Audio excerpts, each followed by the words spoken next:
Sobat Republika, negara-negara barat itu menekankan perlunya solusi di negara. Setelah hampir 2 tahun Israel melakukan genosida di Gaza dengan kelaparan mematikan belakangan, negara barat akhirnya bertobat nih. Mereka berniat mengakui kedaulatan Palestina. Mulanya Prancis yang mengatakan akan mengakui pada September nanti, kemudian Kanada dan terkini Inggris. Yang patut dicatat, sementara jadi orang juga yang memulai langsanya orang-orang Palestina ini. Menengok ke sejarah, pada abad ke-17, gerakan puritanisme Kristen di Inggris yang mulai menggagas pendirian negara Yahudi di Palestina berdasarkan tafsir literal Injil untuk memicu turunnya Yesus Kristus. Pada 1916, Inggris dan Prancis merancang bagian Timur Tengah menyusul kekalahan Turki Utsmani pada Perang Dunia Pertama. Wilayah yang dapat Inggris termasuk Palestina ini. Nah, kemudian pada 1917, Inggris menerbitkan deklarasi Balfour yang mendukung pembentukan negara Yahudi di Palestina. Mereka mengkhianati janji serupa untuk warga Palestina. Nah, sepanjang 1920 sampai 39, Inggris bekerjasama dengan pemukim Yahudi di wilayah Palestina melawan pemberontakan Arab. Inggris juga membantu pembentukan milisi-milisi cikal bakal IDF, pasukan yang sekarang melakukan genosida di Gaza. Kemudian pada 1947 sampai 48, Inggris melepaskan badan mereka di Palestina. Ini memungkinkan deklarasi negara Israel yang kemudian berujung pada pengusiran 700.000 warga Palestina yang kita kenal sekarang dengan nama Nakba. Pada 1996, Inggris bersama Prancis mendukung Israel menyerang Mesir terkait nasionalisasi terusan Suez. Serangan itu terhenti akibat intervensi dari Amerika Serikat dan Uni Soviet.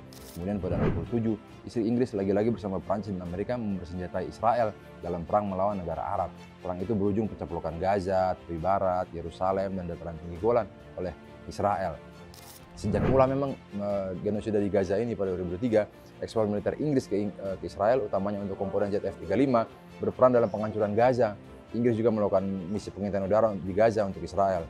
Saat ini, negara-negara barat itu menekankan perlunya solusi dua negara. Yang harus kita pahami bahwa solusi ini sebenarnya bukan solusi yang adil.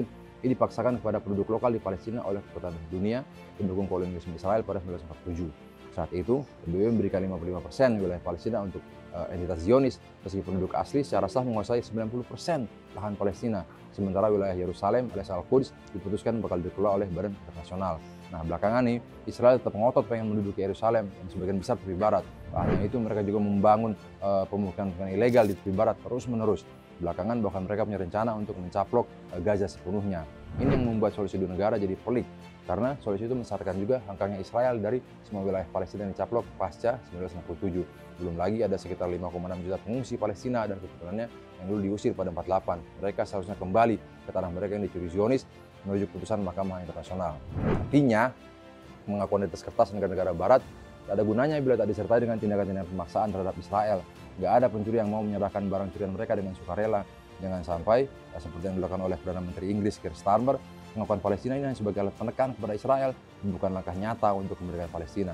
Ingat, Palestina merdeka adalah hak sepenuhnya warga Palestina sejak dulu kala.